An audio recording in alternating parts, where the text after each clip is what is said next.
In the 1970s, the political situation in Uganda, a South African country, was turbulent, and President Idi Amin issued a 3-month ultimatum for all Asians in the country to leave. As a result, a newlywed couple from India was forced to leave and sought refuge in the Nordic region of Sweden. Through hard work, they established a prosperous family business and lived a comfortable life. They had 3 children in Sweden, their eldest daughter Amy, their second daughter Annie, and their youngest son Anish.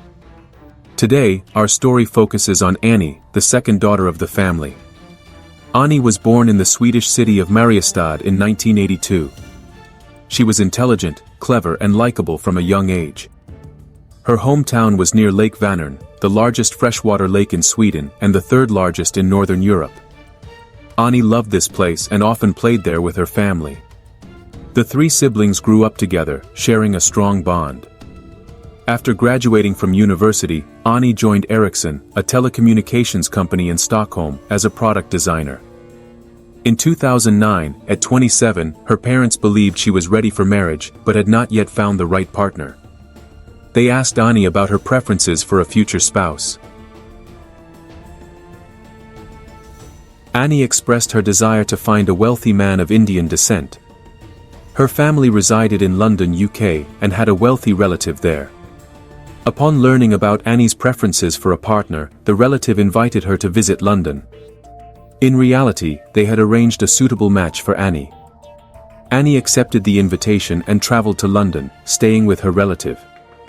Through the relative's introduction, Annie met Shrien Dewani, a British Indian man who was 29 years old at the time.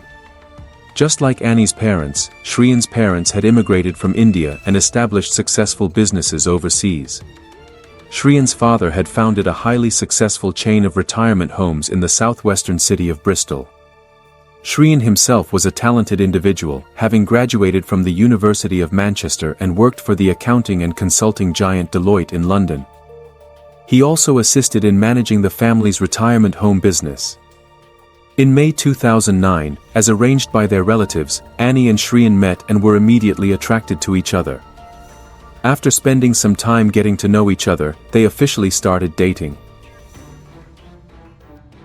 They went together to see the musical The Lion King and had dinner at the renowned K-listed restaurant in London.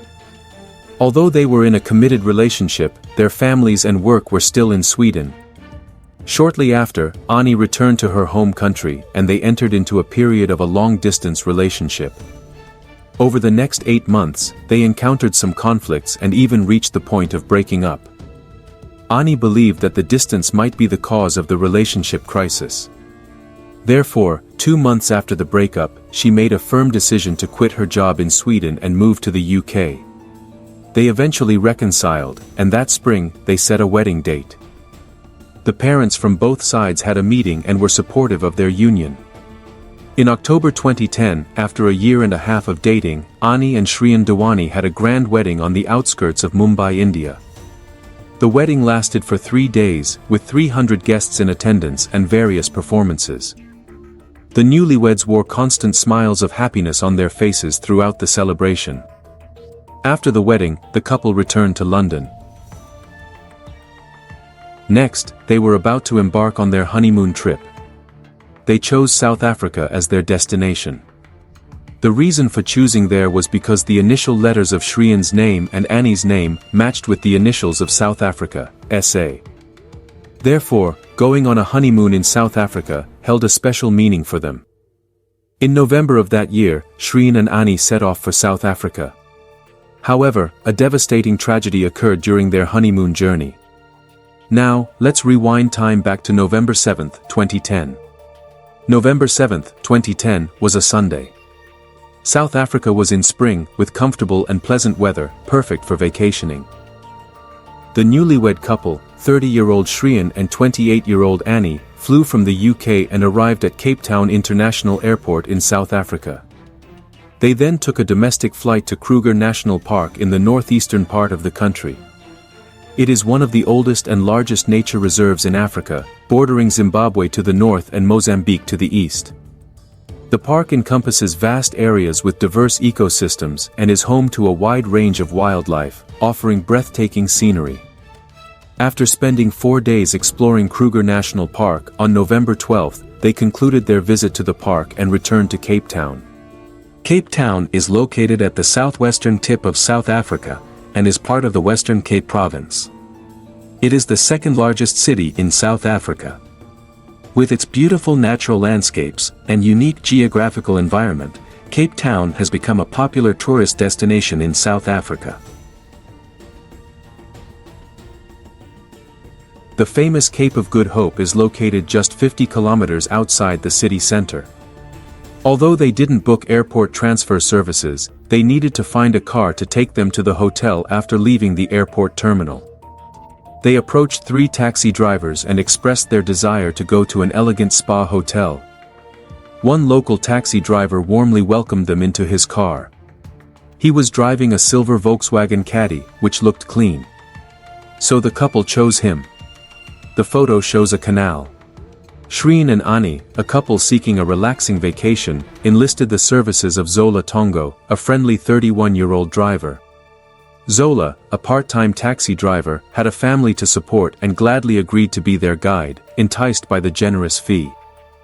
They checked into the luxurious Cape Town Elegant Spa Hotel, a 5-star establishment nestled at the base of Signal Hill on Cape Town's southwest coast. The serene surroundings provided an idyllic setting for their getaway, boasting a private dock and breathtaking views. On Saturday, November 13, 2010, Shrien and Anni had a reservation at a renowned local restaurant, 96 Winery Road, to indulge in a culinary experience. They informed their driver, Zola, who had been with them since their arrival, to pick them up from the hotel. Before leaving, the couple visited the hotel bar around 6:20 p.m., where they had the server take some photos of them, displaying their happiness. At 8 p.m., the trio embarked on their journey to the highly acclaimed restaurant, eager to savor its creative cuisine. However, during the journey, the couple changed their minds and decided not to go to that restaurant. They wanted to experience the real flavors of South Africa and taste some local favorite dishes. Driver Zola mentioned that he knew a popular barbecue restaurant among the locals. The restaurant was called My Love Is Place, and was located in an area called Silicon Valley of Joy, where many ordinary people lived. It had a history of half a century, and was one of the local tourist attractions. However, it was also known for frequent criminal incidents according to Google Maps, with an occurrence of a case almost every 2 to 3 days. Going there meant taking a certain risk. The couple agreed to Zola's suggestion. They didn't forget the name of the restaurant on Google Maps. During their visit, nothing dangerous happened. Afterward, they went to another local restaurant called Joseph's Seed in Strand, which was 32 kilometers from the previous barbecue restaurant, and 50 kilometers from their hotel. At 10:25 in the evening, the couple left the restaurant. They wanted to experience the local nightlife, so Zola drove them back to Hout Bay. Late that night, on the street, a local resident was walking when suddenly a panicked-looking man stopped him for help. He explained that they had just been robbed by 2 individuals and his wife was taken away by them. He needed to report it to the police. With the help of local residents, they contacted the authorities. Upon receiving the report, the police quickly located him. He recounted that they wanted to experience the local life that evening, so they came to Hout Bay. When they reached a certain intersection, 2 unidentified men suddenly appeared from nowhere. One of them blocked their path in front of the car, while the other approached the driver's side with a handgun and demanded the driver open the door. Then, one of the men got into the driver's seat and pushed Zola to the passenger seat. The other man sat in the back seat. Zola's wallet, designer watch, platinum diamond bracelet and cell phone were stolen. The estimated total value of these items was $6,200. At that moment, the couple was shocked and didn't know what to do. They remained seated in the back without daring to move. The 2 men only wanted money. They assured the couple that as long as they cooperated, nothing would happen to them or the car. Afterward, they drove down a small road and forced Zola, the driver, out of the car. Now, there were only the 2 men and the newlywed couple left in the vehicle. They continued driving east for another 20 minutes before stopping on a secluded stretch of road. Here, the driver was forcefully removed from the car, and the two men drove away with his wife. Upon finding help from local residents, the incident was reported to the police. After gaining preliminary information, the authorities realized that the couple were foreign tourists from the UK, and such an incident could have an impact on the local tourism industry. As a result, the police dispatched a helicopter for an aerial search but failed to locate the vehicle. The next day, at 7:50 in the morning, the local police received a distress call. The caller reported a suspicious vehicle in the Langalet West area, possibly with someone inside in a precarious situation. Responding to the call, the police arrived at the location of the suspicious vehicle. They found a silver Volkswagen car parked on the left side of the road, surrounded by an open area and a few buildings. Inside the car, a woman lay on the back seat with her face up, hands clutching her neck and legs apart, appearing to have been involved in a struggle. Upon confirmation, the person found was indeed Annie, who went missing last night. The forensic report indicated bruising on the inner thigh and a gunshot wound to the neck, causing her death from excessive bleeding, with no signs of sexual assault. Let's look at the map. The hotel is located here in Gugulethu. The vehicle was discovered here. According to Google Maps, the distance between the vehicle's location and the discovery site is approximately 15 kilometers. During the investigation, the police found a diamond ring in the crevice of the rear seat where Annie's body was positioned. The poet stated that Annie was reluctant to hand over the ring to the robbers during the robbery, so she took it off and secretly hid it there. Additionally, some fingerprints and footprints were found in the car. 4 days later, Shrien Dewani returned to the UK with his wife's body on a British Airways flight. The attack on the British couple during their honeymoon in South Africa naturally attracted significant media attention. Major UK media outlets started reporting on the case, putting pressure on the South African police to some extent. The investigators focused on the evidence found in the car. In the hours after Anni Dewani's corpse was discovered, police forensic experts descended upon Khayelitsha. The crime scene yielded one particularly valuable piece of evidence, and one of the fingerprints successfully matched a man named Mngeni, who had been arrested and imprisoned 5 years ago for a bar fight. With this evidence in hand, the police promptly arrested Mngeni, who admitted to his involvement and revealed the identity of another accomplice. This person, named Zwama Doda Kwabe, is a 26-year-old and happens to be Mngeni's neighbor. The police then arrested Zwama Doda Kwabe, who cooperated and provided some details about the case. Mngeni and Zwama Doda claimed that they were merely hired to carry out the job, and the mastermind behind it all might be a 34-year-old hotel receptionist named Monde Mbolombo. Subsequently, Monde Mbolombo was also arrested by the police. However, he claimed to be a middleman and professed ignorance about the specific details of their actions. He voluntarily surrendered to the police a week later, seeking leniency in exchange for revealing the truth about the incident. Zola Tongo, the driver, stated that he was also acting on someone else's instructions, and the true mastermind behind the operation was none other than the victim's husband, Shrien Dewani, who was Annie's husband. The prosecutor agreed to the driver Zola's request and reached a plea agreement with him. He would receive a lighter sentence, but in return, he had to testify as a tainted witness in court. Zola then revealed what happened on the night of the incident. Let's go back to the day before the crime. During this time, Shrien and Zola had a 10-minute conversation in the hotel parking lot, discussing their plans for the next day. The Shrien requested that Zola get rid of his wife Anni, and promised to pay him 15,000 rands as compensation. Zola accepted the assignment, even though he lacked the necessary experience, so he sought the help of the hotel receptionist, Jan Polomba. Through Jan's introduction, Zola found Zwama Doda. On the day of the crime, Zola and Zwama Doda met to finalize their plan. Although Zwama Doda had committed some crimes before, they were not serious offenses. He didn't want to bear the burden alone, so he recruited his neighbor, Mngeni, and met with a third person named Monde Mbolombo. Zola explained that on that evening, he would drive the couple to the Galutu Valley, an area known for its poor security. Even if there were some commotion at night, it wouldn't attract much attention.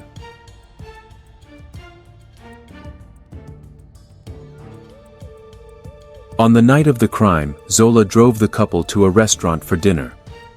During this time, the waiter pulled him aside again and inquired. After learning about the specific plan, they forgot about a certain intersection near the Guguletu restaurant. Upon reaching the designated location, Mengeni stood in front of the swing to block the car, while Zwama Doda stood on the driver's side. The parking spot was pre-arranged by them. However, these are one-sided testimonies with unknown credibility. Additionally, there were discrepancies in their wages. Zwama Doda claimed that the hotel receptionist, Monde Mbolombo, didn't inform him about a business opportunity. With Monde Mbolombo's introduction, Zwama Doda met with Zola and they devised a plan. On the day of the crime, Zwama Doda wore rubber gloves to avoid leaving fingerprints. He didn't have a gun, it was Mengele who had the gun. However, Zola the driver, stated that both Zwama Doda and Mengeni had guns. Apart from identifying the client as someone involved in food hygiene, there were some differences in their recollection of other details. The scene was captured on the hotel's surveillance footage. Initially, they were unaware of a surveillance camera above them. It seemed that Zola's reminder made them look up in that direction. Later, Zola and the person in question found it inconvenient to continue their conversation outside, so they went to a hotel room where there were no cameras. From the surveillance footage, it can be seen that both individuals had a white bag in their hands before entering the room. However, when they left the room, the white bag was no longer in their hands. Zola, on the other hand, was seen holding the same white bag after leaving the room. Zola explained that the bag contained the payment for the operation. In addition, Zola mentioned that on the same evening, while traveling to various provinces, they exchanged text messages with citizens using their mobile phones. Anni was seated in the back of the car at that time, and they chose to communicate via text messages to ensure that Anni was unaware of the content. Someone mentioned that the money would be placed in a bag behind the seat. According to the records, Zola and Shrien Dewani did spend time together and had phone calls and text messages, but the exact content of their communication remains unknown as the specific details could not be obtained from their phones. Zola's trial occurred a month later at the Westcombe High Court. He appeared in the dock, hiding his face with a hood, after reaching a plea agreement with the prosecution. Zola confessed to all the crimes and became a crucial witness, receiving an 18-year prison sentence with no parole for 12 years. However, the police couldn't determine the actual shooter due to jurisdictional issues, necessitating further investigation. Zola's testimony implicated Anni's husband, Shrien Dewani, who had left South Africa for the UK shortly after the incident. South Africa sought his extradition, along with 10 others, but Shrien's lawyer brother, Preston Schroeder, made the process challenging. A prolonged legal battle ensued. Shrien's motive remains unclear, as he came from a wealthy background, making financial gain unlikely, and the couple was in their honeymoon period, suggesting a strong relationship. Investigators found an email sent by Shrien to Anni, which stated, "If you're not happy being with me, then this is not right for you. You didn't say it like that, but I don't want to force you to do anything. Your family mentioned that 3 weeks before your marriage, you expressed a desire to cancel the wedding because of your strong controlling behavior and intolerable jealousy. There were many arguments between the two of you during your relationship, but both families had been preparing for this wedding for a long time, so canceling it would be a great pity. Besides, it's normal for couples to have minor conflicts, and the families didn't agree to cancel the wedding." On the day before the wedding, Anni once again approached her family to cancel the wedding, but they earnestly persuaded her not to. They had been preparing for this wedding for 3 months, and more than 300 guests were expected to attend. Canceling it would be too childish. If she felt the vows were not ideal, her husband could always divorce her later. Anyway, the wedding couldn't be cancelled. Shrien Dewani, at the age of 26, had successfully proposed to a woman and was about to have a wedding, but for some reason, it was cancelled. Once, a former friend told Anni about this past event, and mentioned that the wedding was called off due to frequent arguments between the two of them. Anni had doubts about Shrien's past, prompting her to ask her father about a previous cancelled wedding involving him. However, her father didn't inquire further, considering it a private matter. After Anni's murder, her family held a funeral that Shrien attended. His lack of sadness and cold demeanor raised suspicions. The day before the funeral, he even hosted a party, showing no concern for his wife's fate. In subsequent media interviews, Shrien gave conflicting statements about who suggested going to Auntie's paradise on the night of the incident. However, this wasn't enough evidence to implicate him. During the investigation, a news outlet released information about the poet's homosexuality and connections to a sex worker named Leopold. This person is nicknamed the German Master. The police found the German Master, and he confessed to the police that it was true. When he saw Shrien's photo in the newspaper, he immediately recognized him as his former client, and they had at least 3 encounters. The Shrien vehemently denied any relationship with Leopold Blue, calling it defamation, and threatened to sue the German Master for slander. However, the truth couldn't be concealed. Subsequently, a 53-year-old man contacted police, also a homosexual, and had multiple encounters with the Shrien. The man told the police that Shrien had expressed his fondness for Anni before their wedding, but didn't want to get married because it would expose his homosexuality. His family had religious beliefs and would never accept his orientation. He didn't want anyone to know, and he wasn't ready to come out. The revelation of his homosexuality sparked speculation. Some believed that Anni may have learned the secret before the wedding but couldn't disclose it for some reason, so she didn't want to get married but succumbed to family pressure and proceeded with the wedding. During their honeymoon in South Africa, the Shrien became afraid that Anni would divorce him if he revealed his secret. It is speculated that this fear led him to commit the crime, but there is no way to confirm it. Shrien's lawyer stated that he developed severe depression and PTSD after the incident, and he went 3 consecutive days without sleep. Subsequently, the Shrien's health deteriorated, and he lost 12 kilograms of weight.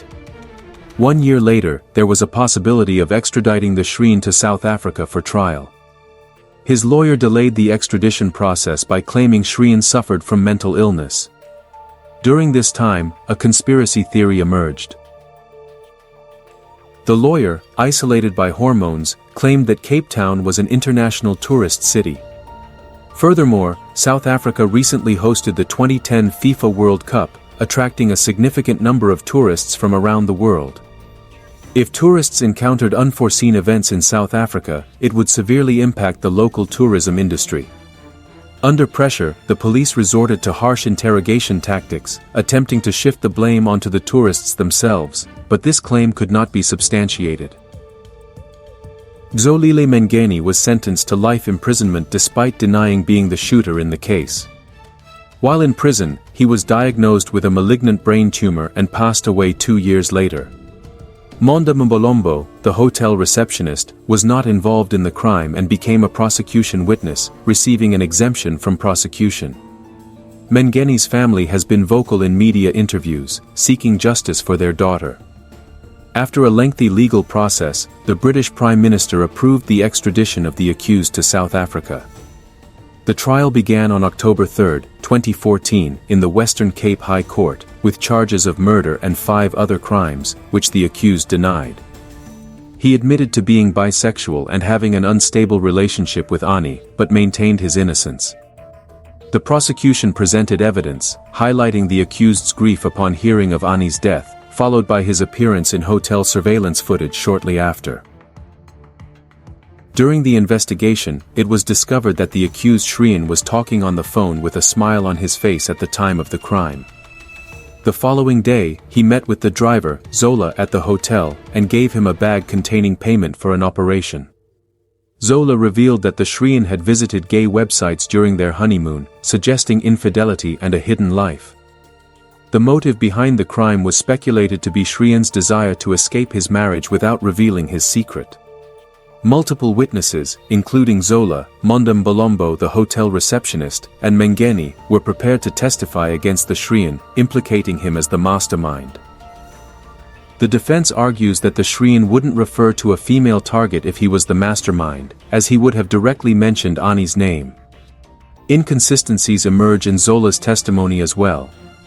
He claimed the Shrien called him at 11:30 a.m., but there is no record of this call in the data logs. Surveillance footage shows the Shrien getting into Zola's car at 10:56 a.m., and they went to a jewelry store for currency exchange. The Shrien exchanged 12,000 rand while Zola's monthly salary was around 10,000 rand. It is illogical to expect Zola to carry out such a significant act for a mere 5,000 rand, which was his supposed payment. Furthermore, surveillance footage contradicts Zola's claim of discussing the murder over the phone, as Anni was seated next to the Shrien and he was using his left hand to hold the phone. The defense asserts that openly planning a murder in front of the intended victim is implausible. Surveillance footage contradicts Zola's initial testimony. At 9:33 p.m., the three individuals arrived at a restaurant, with Zola and Shrien entering first, followed by Anni. Zola claimed it was Anni who entered first, allowing Shrien to communicate with him. However, the evidence reveals that Zola left the restaurant at 9:35 p.m. after bringing the couple in. Over 30 inconsistencies were identified in Zola's statements, indicating his intention to shift blame onto Shrien as the mastermind to secure a lenient sentence. The defense argues that after leaving, Zola became envious upon seeing the couple's extravagant lifestyle and sought the assistance of hotel receptionist Mondem Bolombo to plan a robbery with other individuals. However, unexpectedly, during this process, the handgun accidentally discharged, resulting in a tragedy. So the three individuals took advantage of the situation and shifted the blame onto the deceased in order to secure lighter sentences for themselves.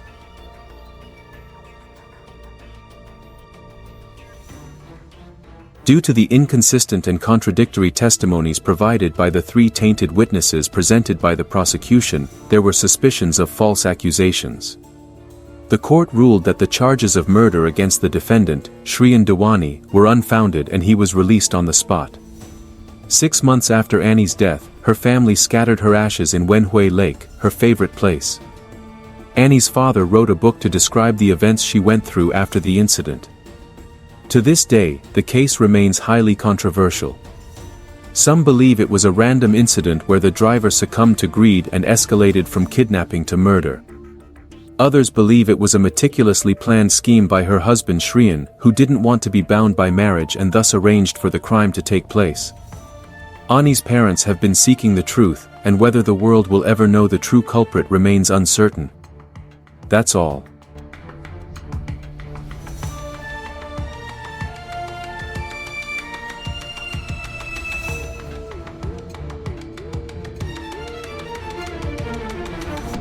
Subscribe to Story Seekers, hit the bell icon to get all our latest stories, and comment below with your favorite type of story.